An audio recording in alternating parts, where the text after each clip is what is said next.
A park ranger's debrief. The survivor communicated with our memories. What is a memory? Is it just a flicker of electricity in the brain?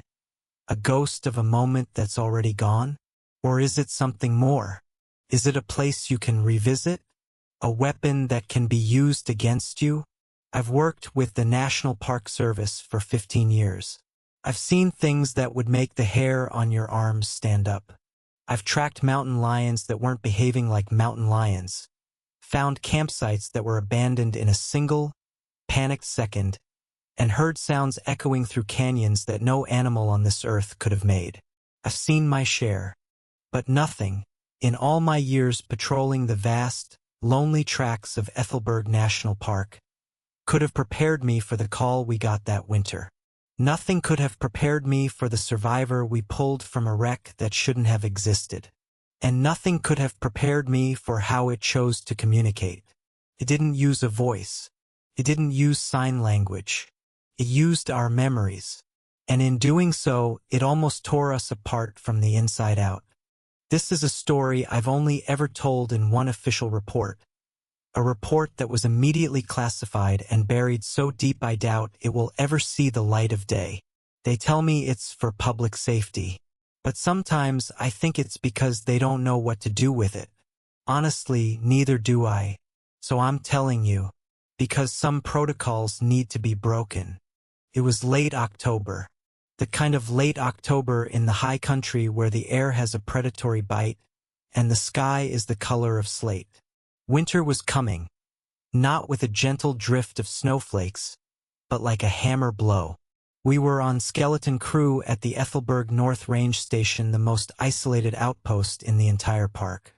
It was just me, the senior ranger, Maya, our medic and biologist, a woman whose calm professionalism was as steady as the mountains themselves, and Ben, our comms and tech guy, barely 25 and still convinced this job was more adventure than danger.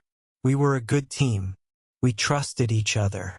That trust was the first thing it went for. The call came in just after 1400 hours. It wasn't from dispatch.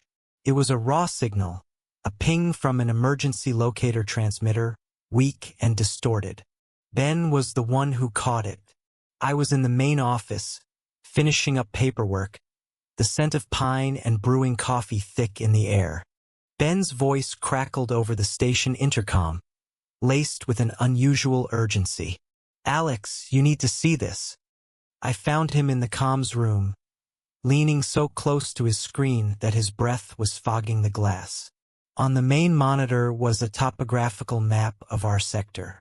A single red dot pulsed weakly, erratically. "What am I looking at, Ben?" I asked, my eyes tracing the contour lines. "Elt, an emergency beacon," he said, not looking away from the screen. "It's a civilian band, but it's weird. The signal is degrading, pulsing in and out like a bad heartbeat. And look at where it is." My stomach tightened. The red dot was blinking in the middle of the Blackwood Basin, a treacherous, canyon-riddled plateau that was notoriously difficult to access, even in the best of weather. In winter, it was a death trap. No designated flight paths went over it for a reason. "Anything on the FAA registry? A flight plan?" I asked. Ben shook his head, his fingers flying across his keyboard. "Nothing. Zero. I've run a check on all registered flights, private and commercial, within a 500-mile radius. No one is off course. No one is missing. It's like this plane, or whatever it is, just appeared." Maya walked in then, holding 2 steaming mugs of coffee. She glanced at the screen, her brow furrowing slightly. "Trouble." "Maybe," I said, taking a mug. The warmth did little to chase away the chill that was starting to creep into my bones. "We've got a beacon active in Blackwood Basin." Maya's expression soured. "Nobody should be flying over Blackwood. Not now. The storm front is moving in faster than predicted." She was right. A massive blizzard, what the forecasters were calling a once-in-a-decade event, was scheduled to hit us within 12 hours. It was the reason we were on Skeleton Crew. Everyone else had been evacuated to the lower sectors. We were supposed to be battening down the hatches, not mounting a rescue operation in the most dangerous part of the park. It could be a false positive, Ben offered, though his tone lacked conviction. The atmospheric pressure from the incoming storm could be messing with old equipment. It's a risk we can't take, I said, my decision solidifying. Protocol was clear. A life could be on the line. Ben, keep trying to stabilize that signal. See if you can get anything else from it. Maya, prep the full winter medical kit. I'll get the gear. We're taking the snowcat. We leave in 20. There were no arguments. There never were. We were professionals. We had a protocol for everything. Or so I thought. The journey to the basin was brutal. The snowcat, our tracked all-terrain vehicle, groaned in protest as it clawed its way up the icy inclines. The wind was already picking up, howling through the pines and driving stinging pellets of snow against the windshield. It was like the world was trying to warn us, to push us back. After 2 hours of grueling travel, Ben pointed. The signal is strongest just over this ridge. Whatever it is, it's down there. I crested the ridge and brought the snowcat to a halt. We all fell silent. Below us, nestled in a small, snow-dusted clearing, was the source of the beacon. It was the fuselage of a small aircraft. But something was profoundly, deeply wrong. There was no sign of a crash. There was no trail of broken trees. No scorched earth. No debris field. The fuselage, a sleek, dark metal tube with no discernible markings, no wings, and no tail, sat perfectly intact on the pristine snow. It looked less like it had crashed and more like it had been carefully placed there by a giant hand. The snow around it was undisturbed. What the hell? Ben whispered, his voice barely audible. It makes no sense, Maya said, her medical mind trying to process the impossible scene. The impact force required to separate the fuselage should have obliterated it. And the wings, where are the wings? Maybe they were sheared off further back? I suggested, but I knew it was a weak explanation. There were no tracks, no sign of the fuselage sliding or tumbling to its current position. We descended into the clearing, our boots crunching in the eerie silence. The only sound was the wind and the faint, rhythmic ping-ping-ping of the beacon coming from inside the metal tube. The fuselage itself was bizarre. The metal was smooth, cool to the touch, and seemed to absorb the light, reflecting nothing. There were no rivets, no seams, no windows. There was only one point of entry, a circular hatch that was slightly ajar, a faint, pale light emanating from within. NPS, this is Ranger Alex Thorne, I shouted, my voice sounding small against the vast emptiness. Is anyone in there? Silence. I shared a look with Maya. Her hand was resting on the trauma pack she wore. Ready. Ben hung back, his face pale, looking more like a kid on a ghost tour than a member of a rescue team. Couldn't blame him. Every instinct in my body was screaming that this was wrong. With my hand on my sidearm, I pushed the circular hatch. It swung open without a sound, revealing the interior. The inside was as strange as the outside. It wasn't a cockpit. It was a single, small, sterile white room. There were no controls, no seats, no instrumentation. The walls glowed with that same soft, pale light. And in the center of the room, lying on the floor, was a single person. It was hard to tell their gender. They were dressed in a simple, gray, one-piece garment. They had short-cropped dark hair and a pale, almost translucent complexion. They were lying on their side, facing away from us. There was no blood, no visible injuries. Maya moved past me immediately, her training kicking in. "Hello? Can you hear me?" she said, her voice calm and steady as she knelt beside the figure. She gently rolled them onto their back. And that's when we saw their face. Their eyes were open, a deep, dark, unblinking brown. They were staring straight up at the ceiling, completely vacant. They weren't panicked. They weren't in pain. They were just empty. "Subject is breathing," Maya reported, her voice all business as she checked for a pulse. "Shallow but steady. Pulse is strong. No apparent trauma. No broken bones, no lacerations. It's clean." "Clean?" I asked. "Maya, they fell out of the sky." "I know," she said, a flicker of bewilderment crossing her face. "It doesn't make any sense. It's like they're in a state of shock, but deeper, catatonic." The survivor didn't respond to light, sound, or touch. Their eyes remained open, fixed on some point beyond our comprehension. As we carefully loaded them onto the spinal board and carried them back to the snowcat, the silence was the most unnerving part. They didn't make a sound. They didn't even blink. As we secured the survivor in the back of the vehicle, Ben's voice crackled from the front seat. "Alex, the beacon just stopped." I looked back at the impossible fuselage, sitting in the snow under the darkening sky.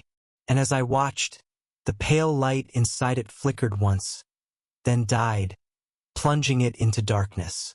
The storm was picking up now, the snow coming down in thick, blinding sheets. It was time to go. We drove away, leaving the silent, dark tube behind us in the blizzard. We didn't know it then, but we hadn't just rescued a survivor. We had brought something back with us. Something that was about to make our isolated little station the most terrifying place on Earth. The journey back was a battle against the elements. The blizzard had descended in full fury, reducing visibility to near zero. I was wrestling with the controls of the snowcat, my knuckles white, while Ben tried desperately to raise dispatch, his voice lost in a sea of static. The storm had completely cut us off. We were on our own. In the back, Maya worked on our silent passenger. She'd set up a saline drip and was monitoring their vitals, which remained unnervingly stable. Breathing, pulse, blood pressure all were textbook normal, as if they were simply asleep. Except for the eyes. The eyes were still wide open, staring at the roof of the snowcat with that same profound, unnerving emptiness. We made it back to the station just as the last of the daylight failed. The world outside was a swirling vortex of white. The wind shrieked like something wounded. Stepping out of the snowcat and into the storm was like stepping onto another planet. We half-carried, half-dragged the survivor inside, the cold so intense it felt like tiny needles on any exposed skin. We placed them in the station's small infirmary, a two-bed annex off the main living area. Maya immediately went to work, drawing blood, checking reflexes, trying every diagnostic test she could. The results were always the same. Nothing. No response. Physically, they were in perfect health. Mentally, they were gone. "I don't get it," she said, frustration coloring her voice as she shone a penlight into their unblinking eyes for the third time. "There's no concussion, no sign of neurological damage I can detect. It's like the brain is working, but it's disconnected from the body. We'll call them John Doe for now. Easier for the report." "If we can ever file a report," Ben muttered. He'd been trying the comms array for an hour. "The storm has knocked out everything. The main repeater is down. The satellite link is dead. We're in a complete communication blackout." The three of us stood in the infirmary doorway, looking at John Doe lying on the cot. The silence in the room was a stark contrast to the raging blizzard outside. It was a heavy, watchful silence. The station, usually a comforting refuge of warmth and light, suddenly felt like a cage, and we had just locked something in with us. For the next 24 hours, a strange routine set in. We took turns monitoring our guest, who never moved, never blinked, never made a sound. Maya fed them intravenously. We checked their vitals. We talked to them, hoping for any flicker of response, any sign that someone was home. We got nothing. The rest of the time, we tried to maintain a sense of normalcy. We played cards, read books, watched old movies on a hard drive. But it was a performance. The presence of the silent figure in the next room lay over everything. Every creak of the building in the wind made us jump. Every shadow seemed to stretch a little too long. We were all on edge, the unspoken tension coiling tighter with every passing hour. The first incident happened on the second night. It was my watch. I was sitting in a chair just outside the open infirmary door, reading a worn paperback. Maya and Ben were asleep in their bunks. The only sounds were the howling wind and the gentle hum of the station's generator. It was around 0300, the hour when the world feels thin, when the veil between what's real and what isn't seems to fray at the edges. I must have dozed off for a second. When my head snapped up, I felt a strange sense of dislocation. But it wasn't a dream. It was a memory. But it wasn't my memory. I was small, a child. I was running through a field of tall, sun-bleached grass, laughing. The sun was warm on my face. I could feel the tickle of the grass against my bare legs. I could smell wildflowers and dusty earth. Ahead of me, a golden retriever was barking joyfully, chasing a red ball. I could feel a pure, uncomplicated happiness, a wave of love for the dog, for the sun, for the whole world. Then the world tilted. The ball bounced onto a road. The dog, named Rusty, chased after it. There was a screech of tires, a sickening thud. The feeling of pure joy curdled into ice-cold horror. I felt a child's sob building in my chest, a scream of Rusty that tore from my throat. I gasped, my eyes flying open. I was back in the chair. My heart was pounding, and I could taste salt, the ghost of tears, on my lips. The book had fallen from my lap. The vision had felt utterly, completely real, more real than a dream. I had felt the sun, smelled the grass, felt the heartbreak. My first thought was that I was losing my mind. Stress, isolation, lack of sleep. It had to be. Then I looked into the infirmary. For the first time since we found them, John Doe had moved. Their head was turned slightly on the pillow. They were looking directly at me. And in those dark, empty eyes, I thought I saw a flicker of something. An echo. Shaken. I got up and walked into the room. Did you do that? I whispered, feeling like a fool. There was no response. The eyes were vacant again. The head was still. It was as if it had never moved. I told myself I'd imagined it. The stress was getting to me. I went to the kitchen, made a strong coffee, and tried to push the dream out of my mind. But I couldn't shake the feeling of that child's grief. It clung to me like a shroud. The next morning at breakfast, Ben was unusually quiet. He was pushing his powdered eggs around his plate, his face pale. "You okay, Ben?" Maya asked, her maternal instincts kicking in. "You look like you've seen a ghost." Ben looked up, his eyes wide and haunted. "I had the weirdest dream last night," he said, his voice low. "About my old dog, Rusty. He got hit by a car when I was a kid. I haven't thought about that in years. But last night I relived the whole thing. It felt so real." I froze, my coffee cup halfway to my lips. My blood ran cold. "Rusty?" I asked, my voice tight. "A golden retriever? Chasing a red ball?" Ben's fork clattered onto his plate. He stared at me, his face a mask of disbelief and dawning fear. How could you possibly know that?" Before I could answer, Maya made a small, choked sound. She was looking between me and Ben, her usual composure gone. replaced by a look of profound confusion. "That's impossible," she whispered.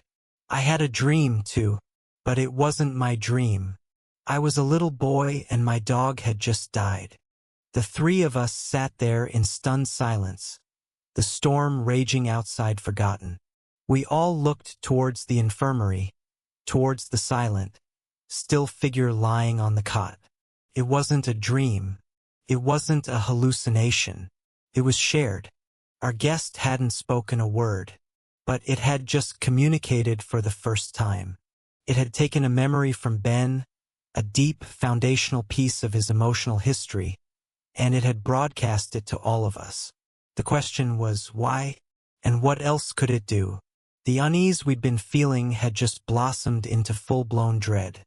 The revelation that we had all shared Ben's memory changed everything. The atmosphere in the station went from tense to toxic. We were no longer just isolated, we were compromised in a way we couldn't begin to understand. We were three people in a locked room with a fourth presence that had a key to our minds. We convened in the main office, as far from the infirmary as we could get. We spoke in low, hushed tones, as if we were afraid it could hear us. Maybe it could. "It has to be a hallucination," Maya insisted, though her voice lacked its usual certainty. She was pacing back and forth, her arms crossed tightly. Group hysteria brought on by stress and isolation. The human mind is a fragile thing. All three of us? The exact same details. Ben shot back, his fear making him agitated. "Maya." Alex knew his name was Rusty. He knew about the red ball. "I've never told anyone that. Not ever. That wasn't hysteria. That was a broadcast." I had to agree with Ben. "It happened to me when I was on watch. I thought I was dreaming, but it was too vivid, too sensory. I felt what you felt, Ben. The grief. It was violating." "Okay," Maya said, stopping her pacing. She took a deep breath, the scientist in her fighting to impose order on the chaos. "Let's approach this logically. Hypothesis: the subject, John Doe, has a form of nonverbal telepathic communication. It seems to be triggered during our sleep or moments of low consciousness." "So what do we do?" Ben asked, his voice trembling slightly. "Just wait for it to beam our worst memories into each other's heads? What's next? Your embarrassing high school prom? Alex's I don't know, whatever secrets he has." The thought sent another chill through me. We all have rooms in our minds that we keep locked. What would happen if this thing started opening the doors? "We need to establish a protocol," Maya said firmly. "First, no one is alone with it. We go in pairs. Second, we document everything. Every dream, every strange feeling. Time, duration, content, emotional response. If this is a form of communication, we need to find the pattern." It was a good plan. It gave us a sense of control, however illusory. For the rest of that day, we followed it to the letter. We moved around the station in a tight, nervous pack. We spoke little, each of us lost in our own thoughts, wondering what parts of our past were no longer private. The silence from the infirmary seemed to grow louder, heavier. That night, none of us really slept. We lay in our bunks, staring at the ceiling, waiting.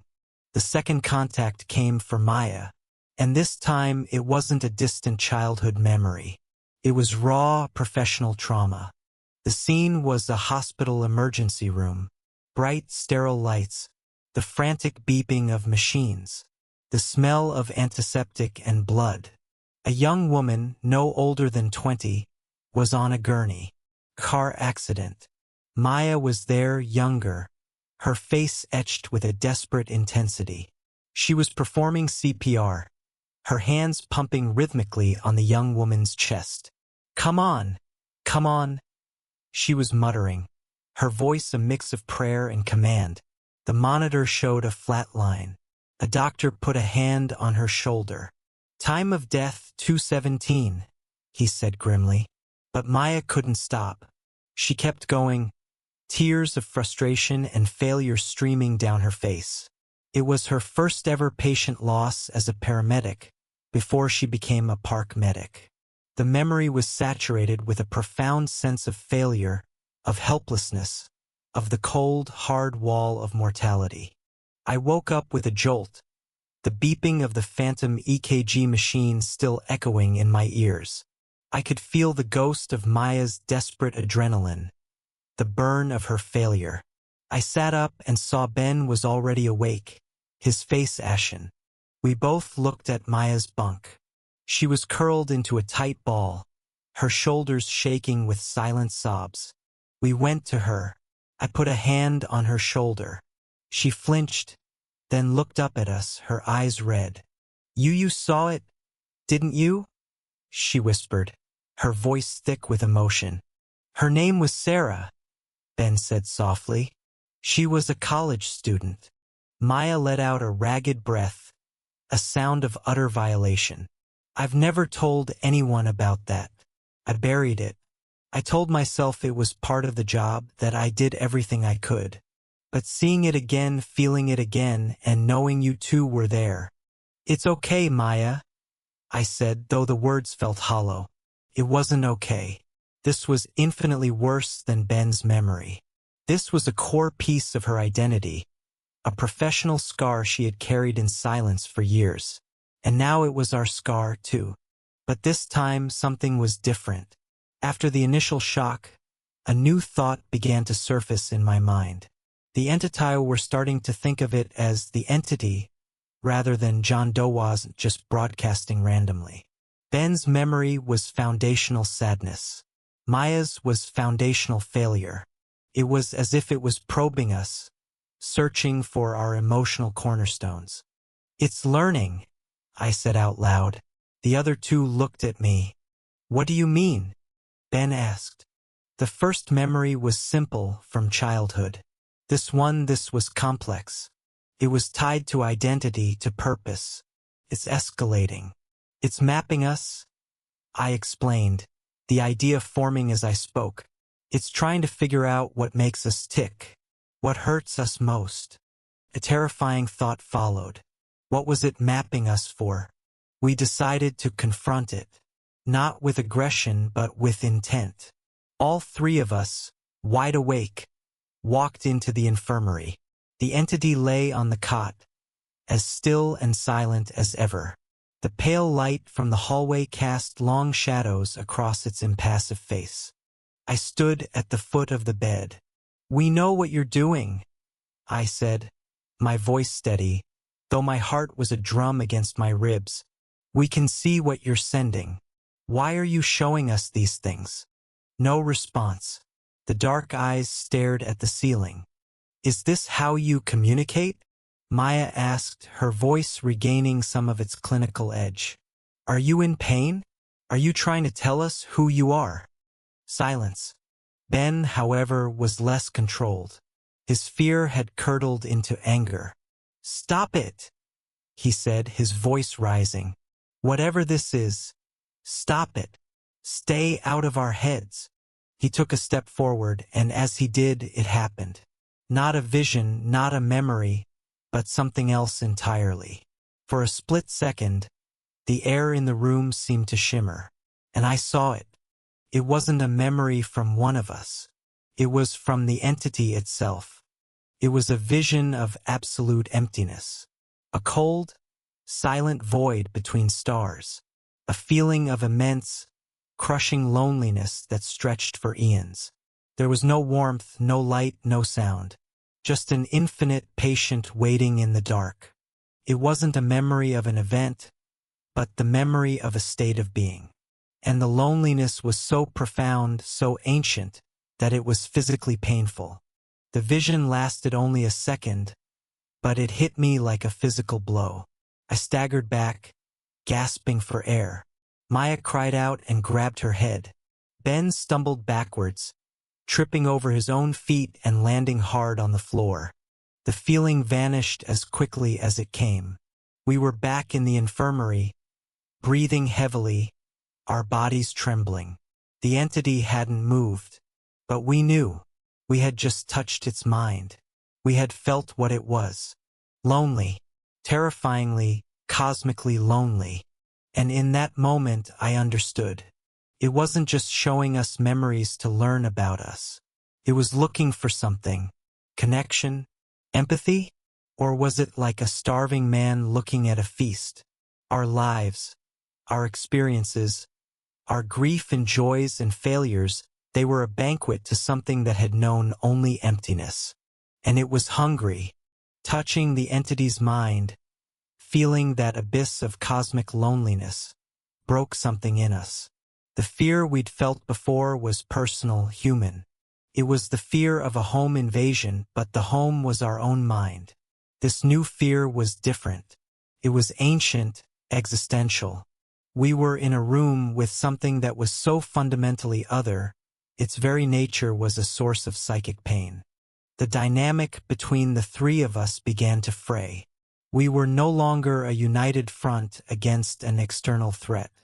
We were three separate people, each infected with the memories and fears of the others, and now, with the chilling emptiness of the entity itself. The broadcasts became more frequent and more insidious. It was no longer content with just showing us the past. It started to mix and match. One afternoon, while I was trying to repair a frozen water pipe, I was suddenly hit with a flash of memory. I was standing on a stage in a high school auditorium. A spotlight was on me. I'd forgotten the lines to my part in the school play. I could feel the hot blush of shame, the panic, the sea of expectant faces turning to pity, then to ridicule. But it wasn't my memory. It was Ben's. I knew it instantly. The specific, gut-wrenching shame felt like his. But here was the twist. In the memory, I looked out into the audience, and I saw Maya's face, frowning with disappointment. And I saw my own face, looking stern and disapproving. The entity wasn't just replaying memories anymore. It was editing them. It was taking a moment of Ben's private failure and inserting us into it, twisting it into a new narrative of judgment and disapproval. It was weaponizing our pasts against each other. I stumbled back from the pipe, my head reeling. I looked at my hands, half expecting them to belong to a terrified teenager. The feeling was so real. A little while later, Ben came into the workshop, his face pale. I just had a weird one, he stammered. I was back in the ER, with Maya. But you were there, Alex, and you were telling her she wasn't cut out for this kind of work. You were firing her. My blood ran cold. It's not real, Ben, I said, my voice hoarse. It's twisting things. It's trying to set us against each other. But the damage was done.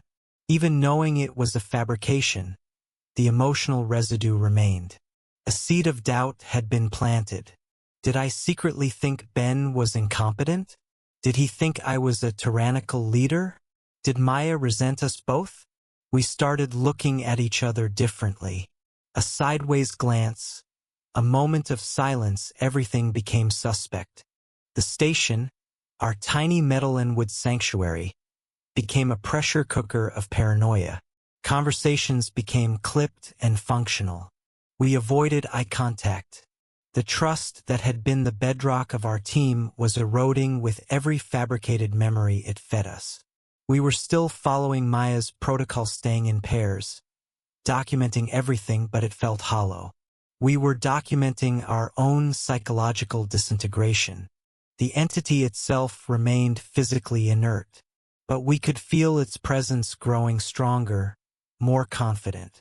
Sometimes, when we entered the infirmary, we'd find its head was turned, its empty eyes following us.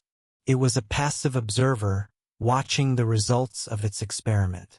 It was feeding on our growing distrust and fear. The more we fractured, the more satisfied it seemed. I can't explain that feeling, but it was there.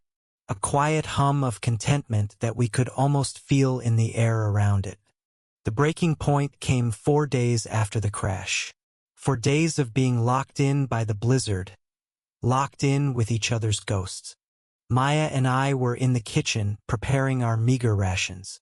Ben was supposed to be with us, but he'd said he needed a minute in his bunk. We'd let him go. That was our mistake. The protocol had slipped. We were tired, worn down to the bone. Suddenly, a wave of pure, unadulterated terror washed over me. It was so powerful it made me drop the can of beans I was holding. It wasn't a memory. It was a live feed. I was in Ben's bunk. The small space felt claustrophobic, the walls closing in. My own hands, but they were Ben's hands, were trembling. Ben's heart was hammering against my ribs. The thoughts in my head were a chaotic storm of fear and paranoia. They don't trust me. Alex thinks I'm a failure. Maya thinks I'm a child. They're going to leave me here. It's inside my head. I have to get it out. I have to get it out. In the vision, Ben's eyes darted around the room, landing on the emergency flare gun stored in his go bag. A flare gun fired at close range could be a lethal weapon. Ben! I yelled in the real world, my own voice ripping through the quiet kitchen. Maya and I scrambled out of the kitchen and sprinted towards the sleeping quarters. The terror I was feeling from the live feed was escalating into a frantic, desperate resolve. We burst through the door to his bunk. Ben was standing there, his back to us, holding the bright orange flare gun. He was raising it not towards us but towards his own head. Ben, no! Maya screamed. He flinched at the sound of her voice, turning to face us. His face was a mess of tears and sweat, his eyes wide with a terror that wasn't entirely his own. It was his fear, amplified and distorted by the entity. "Stay back!" he yelled, his voice cracking. "It's using you. It's showing me you're going to hold me down and let it eat my brain." The image he described was so horrific, so specific, that I knew the entity had fed it directly to him. It had found his deepest fear, loss of control, being betrayed by the people he trusted, and had made it feel like an imminent reality. "That's not real, Ben," I said, holding my hands up, trying to keep my voice as calm as possible. "That's the entity. It's lying to you. Look at us. We're here. We're not going to hurt you. I can't tell what's real anymore," he sobbed, the flare gun shaking violently in his hand. "It's in my head. I can hear my thoughts, and then I can hear its thoughts. They're all mixed up." This was the entity's endgame. Not just to make us distrust each other, but to make us distrust ourselves. To shatter our own sense of identity so completely that we would break. And Ben was breaking. Maya started to move slowly, cautiously, towards him. "Ben, listen to my voice," she said, her tone low and soothing. "The way you'd talk to a frightened animal. I am Maya. I am your friend. I am a medic. I am not going to hurt you. The memory you saw is a lie. Put the gun down." For a heart-stopping moment, he wavered. His eyes flickered between us, then towards the infirmary down the hall, as if he could feel the entity's influence pulling at him. Then, his face contorted in a new wave of psychic pain, and I felt it too. The entity had just played its trump card on him. It sent him a memory, but this time it was one of mine, and it was the one I had buried deepest of all. The memory that the entity threw at Ben was my cross to bear. It was a story I had never told a soul, a failure that haunted my quietest moments. The scene, a search and rescue operation from 5 years prior. A different park, a different team. We were looking for a lost hiker, a young woman named Clara, who had been missing for 3 days in a flash flood zone. I was the team lead. We found her, just barely alive, sheltering under a rock ledge, hypothermic and weak. But a second flash flood was coming. The protocol was clear: stabilize and evacuate immediately. But she was terrified of being moved, begging for just a few minutes to rest. I made a judgment call. I gave her 5 minutes. A compassionate choice, I told myself. But in those 5 minutes, the flood hit. A wall of water and debris. We were all swept away. The rest of my team survived with injuries. Clara did not. The memory was a maelstrom of roaring water, screaming, and the crushing, suffocating weight of my own guilt. My choice, my failure, my secret. In the present, Ben screamed, a raw, agonized sound, and staggered back as if he'd been physically struck. He wasn't just seeing my memory. He was feeling my guilt, the full, undiluted, 5-year-old weight of it. You killed her, he whispered, looking at me with horrified eyes. The flare gun was no longer pointed at his own head. It was pointed at me. Clara, her name was Clara. You let her die. My heart stopped. Hearing him say her name was like a physical blow. That name had been locked away in the most secure vault of my mind. The entity hadn't just found it. It had given it to Ben as a weapon. Ben, listen to me, I said, my voice strained. That has nothing to do with this. That was a long time ago. It has everything to do with this, he retorted, his voice rising with righteous fury, a fury that was mine, but now twisted and aimed back at me. You're the leader. You're supposed to make the right calls. But you don't. You get people killed. How do I know you won't get us killed too? Maybe you'll make the wrong call with that thing. He gestured wildly towards the infirmary. Maybe you'll decide to study it instead of destroying it. The entity's genius was diabolical. It hadn't just shown him my failure. It had connected it to our current crisis, framing me as an untrustworthy leader who was doomed to repeat his past mistakes. It had given Ben's fear a target. Me. Maya saw what was happening. Ben, it's twisting you, she pleaded, positioning herself slightly between us. It's using Alex's pain against him and against you. Don't let it win. But Ben was too far gone. He was trapped in an echo chamber of my guilt and his own terror. His world had been reduced to a simple, terrifying equation. Alex failed before, so Alex will fail again. You have to get rid of it, Ben said, his eyes wild, the flare gun now steady in his hands. Right now, Alex. We go in there and we end it. Or I swear to God, I'll end you. I won't let you kill us, too. He was demanding I kill our patient, an unarmed, catatonic John Doe. It was an impossible demand. It went against every rule, every piece of my moral code. But looking at Ben's face, I knew he was deadly serious. The entity had pushed him to the edge, and now he was giving me an ultimatum. My mind raced. This was the entity's masterpiece. It had fractured us, turned us on each other, and now it had created a scenario where any outcome resulted in our destruction. If I refused, Ben might shoot me. If I agreed, I would be committing murder, proving his paranoid delusions right and becoming the monster he saw. If we started shooting, who knew what the entity was capable of when threatened? And through it all, I could feel it. The quiet, humming satisfaction from the infirmary. It was watching its plan unfold. It was feeding. I looked from Ben's terrified, angry face to Maya's pleading one.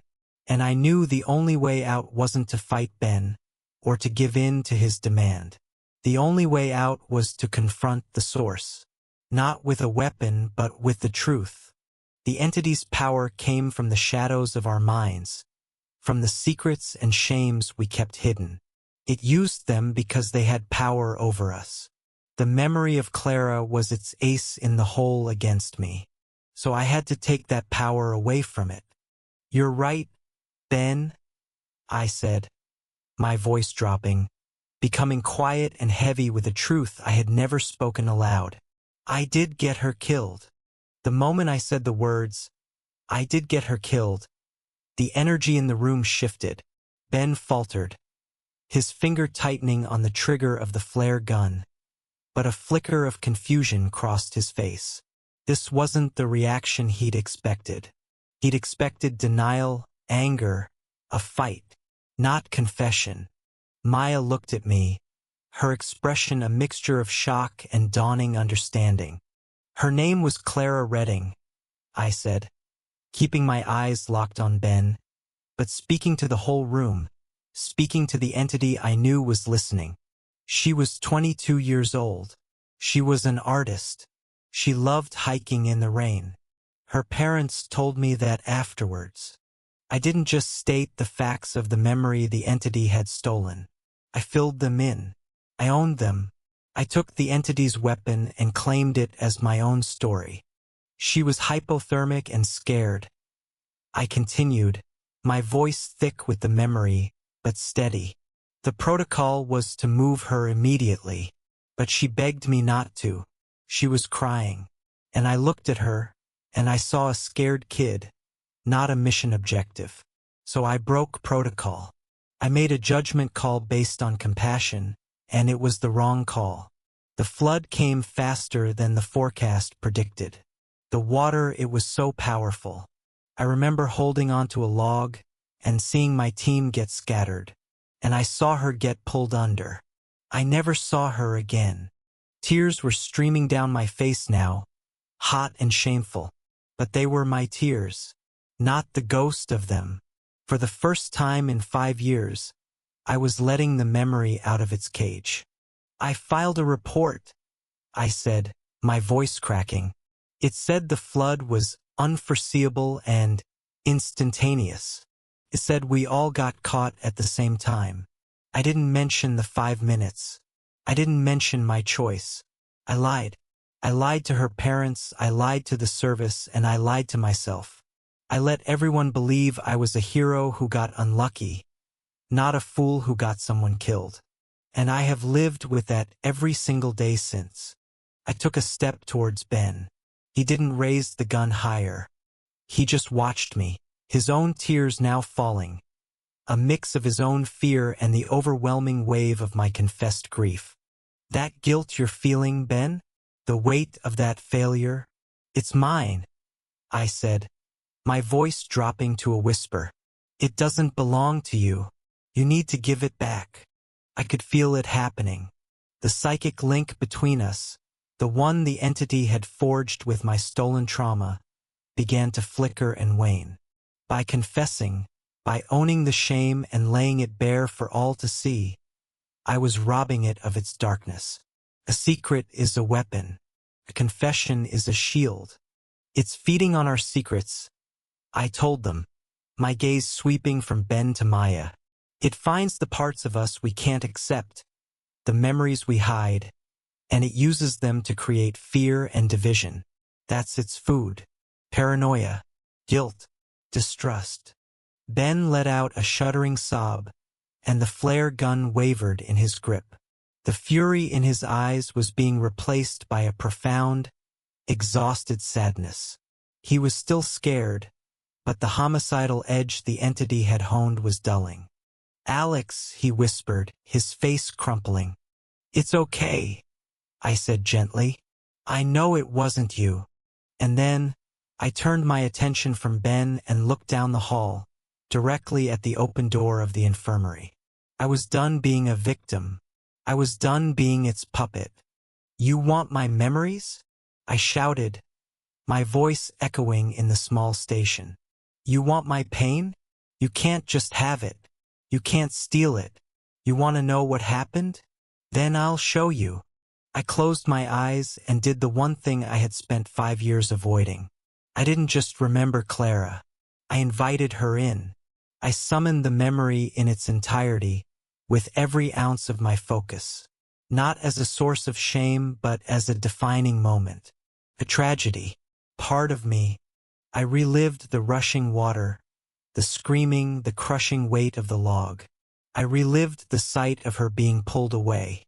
I relived the hollow-eyed meeting with her parents, the lies I told, the medal for bravery they gave me that felt like it was made of lead. I embraced the full, agonizing scope of it. and I pushed it out. I broadcasted it myself. The effect was instantaneous and violent. A low, guttural moan echoed from the infirmary. It wasn't a human sound. It was a sound of psychic agony. The lights in the station flickered violently. A wave of pressure, like a change in altitude, made my ears pop. Ben cried out and dropped the flare gun, which clattered harmlessly to the floor. Maya staggered, grabbing onto the wall for support. From the infirmary, the moan rose into a high-pitched, piercing shriek. It was a sound that didn't travel through the air, but directly into our skulls. It was the sound of the entity, the silent observer, reeling in pain. It had been feeding on the stolen, hidden, festering version of my trauma. My raw, confessed, and accepted version of it was like poison. It had wanted a curated meal of shame. I had force-fed it the entire ugly truth. The shriek intensified, and then, with a final psychic spasm that shook the entire station, it stopped. Silence descended. A true silence. Not the heavy, watchful quiet we had grown used to. The low hum of dread that had been the background noise of our lives for days was gone. The air felt clean. Ben was on the floor, sobbing with relief. Maya was breathing heavily, her eyes wide. I stood there, emotionally eviscerated, but for the first time in 5 years, I felt like I could breathe. Slowly, cautiously, the three of us looked at each other. The paranoia was gone. The doubt was gone. We were a team again, forged anew in a shared, bizarre trauma. We knew what we had to do next. Together, we walked down the hall and stood in the doorway of the infirmary. The entity was no longer lying peacefully on the cot. It was thrashing. Its back was arched, its limbs trembling, its mouth open in a silent scream. The vacant, unblinking eyes were now squeezed shut in what looked like agony. It had communicated with our memories, and I had just communicated back. The thing on the cot was no longer our silent, catatonic John Doe. It was a cornered animal. His thrashing was weak, pathetic. My confession, my deliberate broadcast of the memory it had tried to weaponize, had fundamentally wounded it. We stood in the doorway watching, the three of us united for the first time in days. The fear was still there, but it was overshadowed by a grim resolve. What did you do to it?" Ben asked, his voice shaky as he picked himself up off the floor. "I took back the memory," I said, my gaze fixed on the writhing form. "It can't handle the truth of it, can only handle the shame. It lives on the poison we create from our own past." Maya stepped forward. Her medical instincts, though battered, were still intact. "Its vitals must be all over the place. It's having some kind of seizure." "It's not a person, Maya," I said, the words feeling cold and hard in my mouth. "It's a parasite, a psychic parasite. That body, it's just a shell, a disguise to get close to its food source." The realization settled over us. The impossible fuselage with no wings, the survivor with no injuries. It wasn't a crash survivor. It was a visitor, a predator that had come to our world, and our station was its first hunting ground. The blizzard hadn't trapped us with it. It had trapped it with us. A perfect, isolated terrarium to conduct its experiments. The entity's thrashing began to subside, replaced by a violent trembling. A low hum started to emanate from its body, a sound I recognized with a jolt of alarm. It was the sound of the emergency beacon we'd followed, but deeper, more resonant. "What is it doing?" Maya asked. "It's calling for help," Ben said, his tech instincts kicking in. "Or it's trying to leave. That fuselage, it's a vehicle. It's trying to get back to its ride." The thought of this thing, or more things like it, getting away was unacceptable. The thought of it unleashing this psychological warfare on a wider population was horrifying. The protocol for an invasive species, for a threat to the ecosystem, was clear: containment and eradication. "We can't let it leave," I said, my voice hard. "We can't let it report back that we're a viable food source." An unspoken understanding passed between the three of us. This went beyond any Park Service manual. We were the only line of defense. "The fuselage," Maya said, her mind working quickly. "If we can disable the fuselage, we can cut off its escape." "How?" Ben asked. "We don't have explosives. It's a solid tube of unknown metal." "The snowcat," I said, a desperate plan forming in my mind. "It has a full tank of fuel. And Ben, you still have that flare gun." Their eyes widened as they understood my meaning. It was a crude, desperate, and incredibly dangerous plan. But it was the only one we had. Leaving the entity convulsing on the cot, we geared up. We moved with a silent, efficient purpose that had been absent for days. We were a team again. We put on our heaviest winter gear. I grabbed a can of gasoline from the workshop. Ben retrieved the flare gun. Maya packed a small bag with emergency supplies just in case. Stepping outside was like stepping into a frozen hell. The blizzard was still raging, a disorienting, deafening wall of white.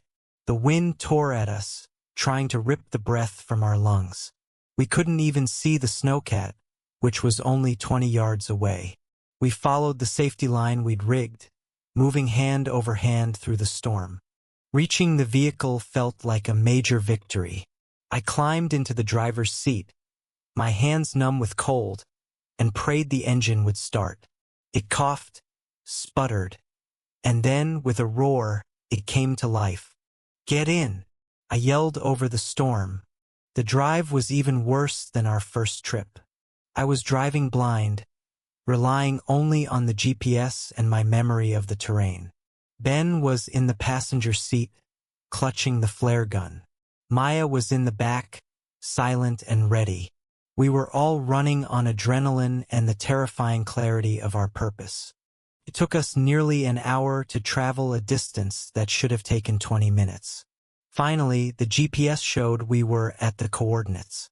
I cut the engine, and we peered out into the swirling snow. There it was, the dark, alien fuselage, a patch of absolute blackness in the swirling white. It was humming now, the sound vibrating through the floor of the snowcat. A faint, pale light was beginning to pulse from the hatch, which was still slightly ajar. It was waiting for its passenger. "This is insane," Ben muttered, but there was no hesitation in his voice. "Stay here until I give the signal," I told them. "If this goes wrong, you get back to the station. You barricade the door. You wait out the storm. Do you understand?" Maya and Ben both nodded, their faces grim. I grabbed the can of gasoline and stepped out into the blizzard. The wind almost knocked me off my feet. I trudged through the deep snow towards the silent craft, the cold searing my lungs. I reached the fuselage and began to pour the gasoline all over it, letting it pool in the snow at its base. The wind whipped the fumes away as soon as they left the can. I emptied the entire can, then stumbled back towards the snowcat, my heart pounding a frantic rhythm against my ribs. I gave Ben the signal. He leaned out of the passenger window, aimed the flare gun, and fired. A streak of brilliant red light cut through the blizzard. For a moment it was beautiful, a single point of color in a world of white and gray. The flare hit the fuselage with a dull thud, and for a heart-stopping second, nothing happened. Then the gasoline ignited. A whoosh of orange flame erupted, engulfing the dark tube. The fire fought against the blizzard, the intense heat turning the falling snow into a hissing curtain of steam. The fuselage itself didn't burn, but the fire raged around it, superheating the strange metal. And then the humming from the craft changed. It rose in pitch, becoming a high, keening wail of mechanical pain. The pulsing light in the hatch flickered erratically, then went out. The whale sputtered, died, and was replaced by silence, leaving only the roar of the fire and the wind. We had crippled its ship. We didn't celebrate. We just watched the fire burn. A grim funeral pyre for something we couldn't understand. We knew it wasn't over. We had stranded it. Now we had to deal with it. When we got back to the station, everything was quiet. The psychic pressure was gone. The lights were steady. We moved cautiously, weapons at the ready, towards the infirmary. The entity was lying on the cot. It was completely still. The trembling had stopped. The silent scream was gone. Its face was placid again. Its limbs relaxed. Maya stepped forward and placed 2 fingers on its neck. She held them there for a long moment, her face unreadable. Then she looked up at us, her eyes wide. "There's no pulse," she whispered. "No respiration. Nothing. It's gone." We stared at the body. The shell. Had our attack on the fuselage somehow killed it? Had severing its connection to its ship been fatal? Or had it simply abandoned the body? We had no way of knowing. All we knew was that the immediate threat was over. The entity that had invaded our minds and turned us against each other was, for all intents and purposes, dead. We had survived. But the silence it left behind was filled with the ghosts of the memories it had shown us. Ben's grief for his dog. Maya's failure in the ER. And Clara. Clara was no longer just my secret. She was a part of our shared history now, a silent 4th member of our broken team. The blizzard broke 2 days later. The sky cleared to a brilliant, painful blue. The silence of the snow-covered world was absolute. A rescue team from the lower sector finally reached us. They found the 3 of us sitting in the main room, exhausted and hollow-eyed, but alive. They found the body of John Doe in the infirmary. The official cause of death was listed as complications from catatonia and exposure. There was no other explanation to give. They also found the burned-out wreckage of the fuselage. The investigation was swift and baffling. The metal was of no known composition. There was no engine, no fuel source, no electronics they could identify. It was deemed a probable weather balloon or experimental drone, and the whole incident was quietly classified and buried under a mountain of federal paperwork. We were debriefed, of course. Separately, we stuck to our story. A strange crash. A catatonic survivor who died of unknown causes. We never mentioned the memories. We never mentioned the psychic attacks, the paranoia, the confrontation. Who would have believed us? They would have declared us mentally unfit, victims of cabin fever. So we kept the real story to ourselves. It was our secret, our protocol. We were split up after that. The team was disbanded. Maya requested a transfer to a research position in a different park. I heard she's doing well. Ben resigned from the park service altogether. He said he couldn't stand the quiet of the wilderness anymore. He needed noise. He needed cities. He needed to be surrounded by people, to drown out the echoes in his head. And me? I stayed. Ethelberg is my home. But it's different now. The silence of the forest isn't peaceful anymore. It's watchful. Sometimes, when the wind howls through the canyons, I think I can hear that high-pitched shriek. But the real haunting isn't in the park. It's inside me. The entity is gone, but it left something behind. I still have my memories. I have Ben's. I have Maya's. Sometimes, I'll be chopping wood and suddenly I'll feel the phantom grief of a lost dog named Rusty. Or I'll be filling out a report and I'll see the face of that young woman, Sarah, on the gurney, the frantic beeping of the EKG in my ears. They are scars. A permanent reminder that we are all just a collection of stories, of memories, and that sometimes something from the deep, silent darkness between the stars gets hungry. and it comes looking for a story to consume. We were lucky. We fought back. We survived. But I have to wonder, as I patrol these lonely woods, was ours the only ship to fall from the sky? Or are there other survivors out there, in other isolated places, learning to communicate in the most intimate, most terrifying way imaginable? It's a thought that keeps me awake at night. Thank you for joining me here at the Wilderness Protocol. The world is older and stranger than we are taught. Be careful what you find in the lonely places, and be careful with your memories. They are more powerful than you know. If you have a story you think we need to hear, you know how to find us. Until next time, stay safe and stay vigilant.